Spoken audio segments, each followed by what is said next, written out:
The Trump administration's attacks on our democracy just this week alone is stunning. We have a White House press secretary saying that Trump is floating the idea of deporting American citizens.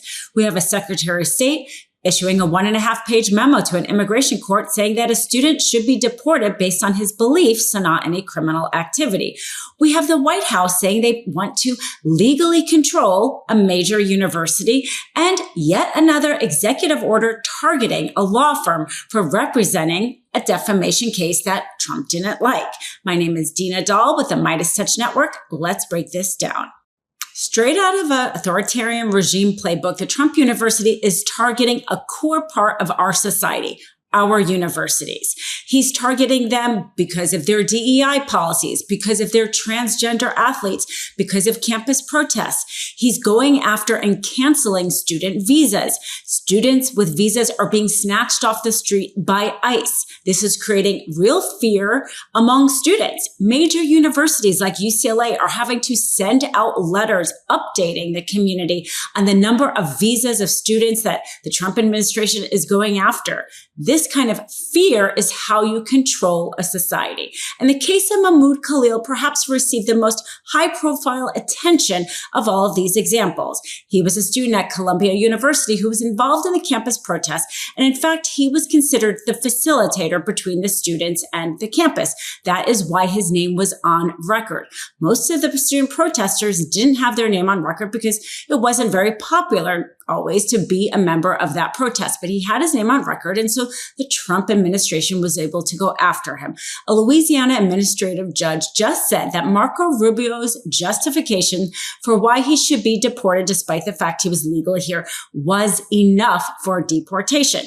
Of course, the reason he's in Louisiana for this hearing and not based where he lives 1,000 miles away is because of forum shopping. Now, Marco Rubio in his memo to the court didn't really try to even argue that he was being deported for any reason other than his beliefs. He said that, quote, while Mahmoud Khalil's past, current, or expected belief statements or associations are otherwise lawful, the provision, the 1952 law they are using to deport him essentially, allows the Secretary of State to, quote, personally determine, end quote, whether he should remain in the country. And if that scares you, especially under this administration, it should, because this administration is showing they are not really caring about the rule of law whatsoever. And right now they are going after people that are here legally, but still temporarily legally. But Trump is even floating the idea of deporting people that are citizens. Take a listen. Demanded the people wanted to change everything, and they wanted to. They demanded. They love you. They love what you do. No, I'm not here supporting. I want them to do. Homegrown criminals next. Yeah. I said homegrowns are next. The homegrowns built. You got to build about 5 more places. Yeah, that's fair. All right. It's not big enough. No, yeah, come on. So this is a much different office. Mahmoud Khalil has a chance to appeal before he's deported. So we'll see how that goes. But the interesting thing is that 1952 law that the Trump administration is relying on was last deemed unconstitutional by a trial judge. And that trial judge was Judge Marianne Trump Berry. Yep, that is his very own sister, who in a very similar situation, but in that situation, it was a Clinton administration official that was trying to deport a Mexican legal resident. She says a few things that I'm sure Mahmoud Khalil's attorney are going to want to use in their appeal. And specifically, she really points out how undemocratic of a process it is to have the Secretary of State be able to say whatever they want to get somebody deported who is here legally, and that person having no recourse, especially in a situation here where we know there are no scruples, ethics, anything with that Secretary of State. But even here, again, years ago, this is what she had to say in her opinion. Now, she was a trial court judge, so that's why her opinion is not, let's say, law. It's not a precedent that has to be filed by other trial judges, but it can certainly be used in an opinion as a persuasive argument to be filed. And she says, quote, "The law confers upon a single individual, the Secretary of State, the unfettered and unreviewable discretion to deport any alien lawfully within the United States, if that person's mere presence here would impact in some unexplained way on the foreign policy interests of the United States."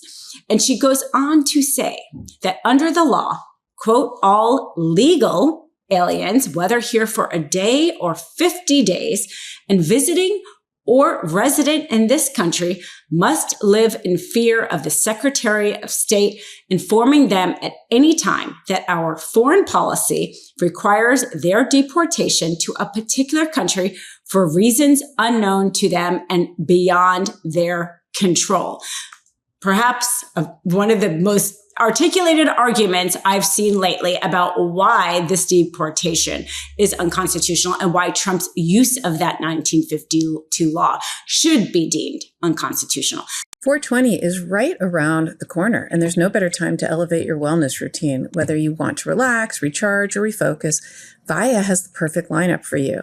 If you haven't tried them yet, you're seriously missing out. Whether you need to unwind, refocus, or boost your mood, Via is here to enhance your every day and night.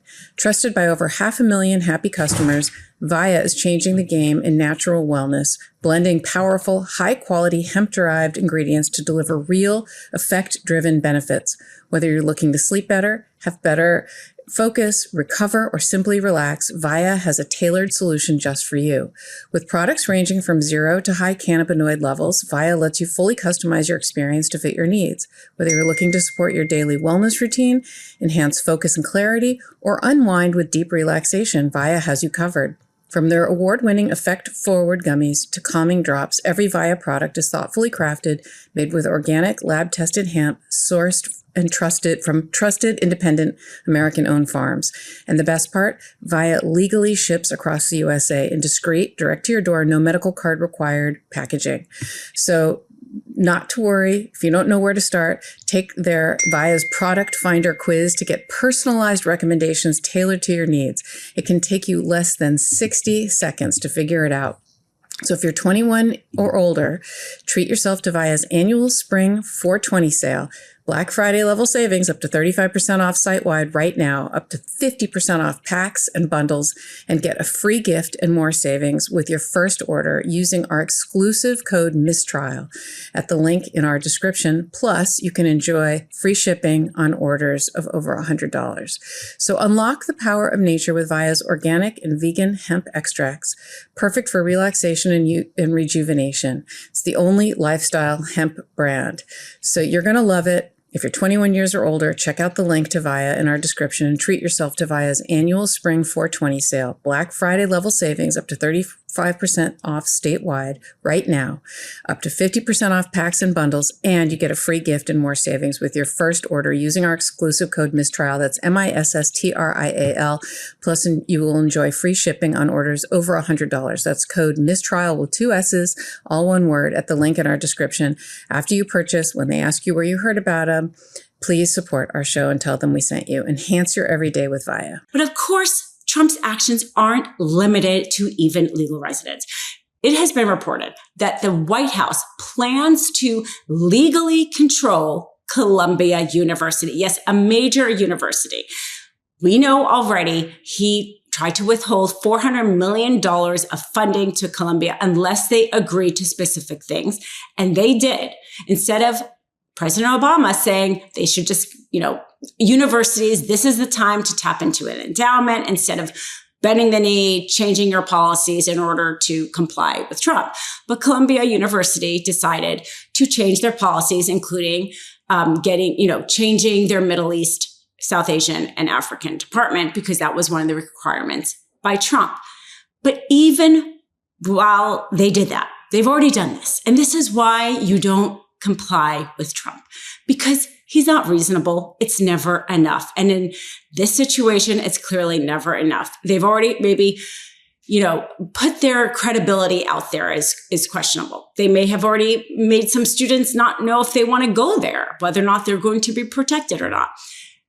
Now, the White House wants to issue a consent decree over Columbia University, which would, in effect, make the federal government control the university, one of the most major universities in this country, to be effectively controlled by the Trump administration. This is how you degrade a democracy, because you take a leading institution in this country that educates people, creates the new leaders of our country.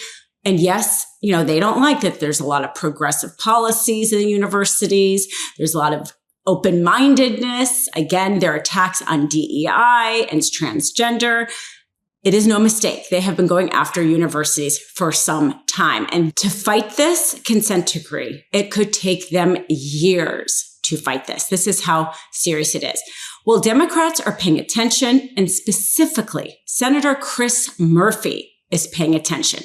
Take a look at him sounding the alarm of all of these actions Trump is taking and how this is all planned. It's a planned attack on our democracy. Take a look. Most of the time, there is not a singular moment when the executive dramatically seizes power. There's not normally a brazen attempt to burn down the Parliament building.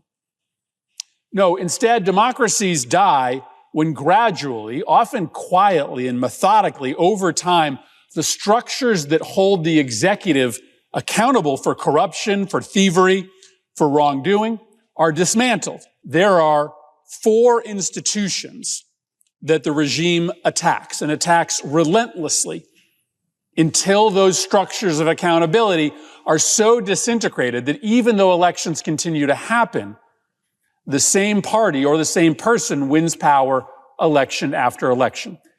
And those 4 institutions are the press, the legal profession, universities, and the business community. If you degrade or co-opt these 4 institutions, you never need to have a high-stakes fight with the top court in your country. The latest law firm that Trump went after this week by executive order was Sussman Godfrey. They're the ones that represented Dominion in their defamation lawsuit against Fox. They've received nearly $1 billion in settlement for their client. They're also involved in a defamation lawsuit against the My CEO pillow, Mike Lindell. Now, of course, this is about retribution and vengeance, but it's also about eroding our democracy, because here you are punishing and scaring law firms from taking on such important cases. This case was about whether or not a presidential candidate lost about losing an election. A hugely important issue for our democracy. And of course, they're being punished for it. And when you're punishing these big firms for this, they are the ones who have the capacity, the training to take on these issues. If you successfully scare them enough not to take it on, there will be nobody else left to check your democracy. And that is the point. Love this video? Continue the conversation by following us on Instagram @MeidasTouch and help us blow past 1 million followers.